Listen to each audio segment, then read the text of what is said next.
नमस्कार दोस्तों। इस वीडियो में हम बात करने वाले हैं कोस्का टॉपिक से पूछे जाने वाले 20 बहुत ही महत्वपूर्ण प्रश्नों के बारे में, जो कि सभी प्रकार की प्रतियोगी परीक्षाओं में पूछे जा सकते हैं। इसलिए आप सभी लास्ट तक बने रहिएगा।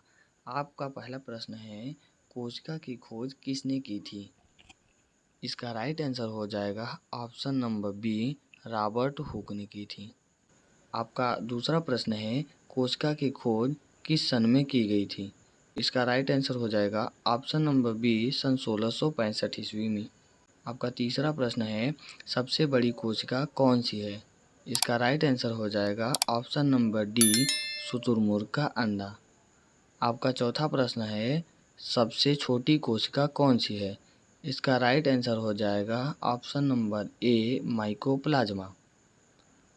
आपका पांचवा प्रश्न है, मानव में पाई जाने वाली सबसे बड़ी कोशिका कौन सी है?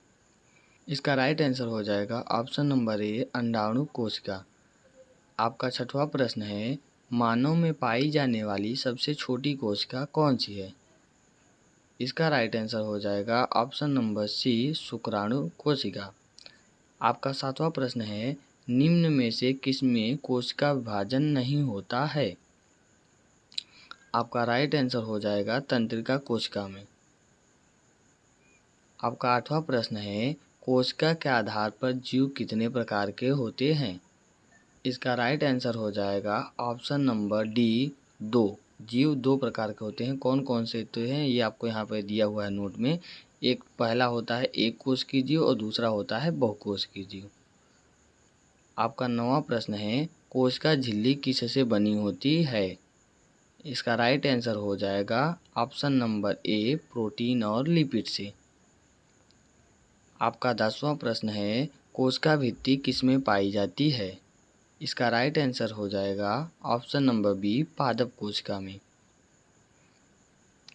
आपका 11वां प्रश्न है, शरीर में जल व सोडियम लवण की कमी की दशा क्या कहलाती है? इसका राइट आंसर हो जाएगा ऑप्शन नंबर बी, निर्जलीकरण, जिसको कि हम इंग्लिश में डिहाइड्रेशन बोलते हैं। आपका 12वां प्रश्न है, कोशिका का ऊर्जागृह या पावर हाउस किसे कहा जाता है? इसका राइट आंसर हो जाएगा ऑप्शन नंबर ए, माइटोकॉन्ड्रिया को। आपका 13वां प्रश्न है, अर्धस्वायत्त कोशिकांग किसे कहा जाता है? इसका राइट आंसर हो जाएगा ऑप्शन नंबर सी, ए व बी दोनों को, अर्थात हरित लवक और माइटोकॉन्ड्रिया दोनों को अर्धस्वायत्त कोशिकांग कहा जाता है। आपका 14वां प्रश्न है, सबसे छोटा कोशिकांग कौन सा है? इसका राइट ऑप्शन है ऑप्शन नंबर डी, राइबोसोम।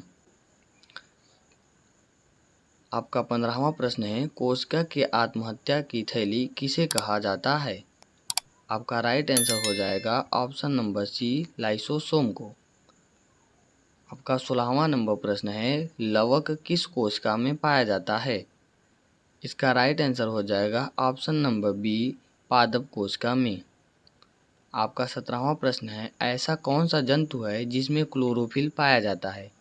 इसका राइट आंसर है ऑप्शन नंबर ए, यूग्लिना। यही एकमात्र ऐसा जंतु है जिसमें कि क्लोरोफिल पाया जाता है। आपका 18वां प्रश्न है, तारककाय किस कोशिका में पाया जाता है? इसका राइट आंसर हो जाएगा ऑप्शन नंबर ए, जंतु कोशिका में। आपका 19वां प्रश्न है, कोशिका विभाजन कितने प्रकार का होता है? इसका राइट आंसर हो जाएगा ऑप्शन नंबर डी, 3 प्रकार का। यदि आपसे पूछे कि कौन कौन ये इसके 3 प्रकार होते हैं तो आपको याद रखना है, पहला होता है समसूत्री कोशिका विभाजन, दूसरा होता है अर्धसूत्री कोशिका विभाजन और तीसरा होता है असूत्री कोशिका विभाजन। ठीक है दोस्तों। आपका 20वां प्रश्न है, कोशिका भित्ति किससे बनी होती है? इसका उत्तर आप सभी को कमेंट बॉक्स में बताना है। दोस्तों मिलते हैं अगले वीडियो में फिर किसी नई टॉपिक पे। धन्यवाद।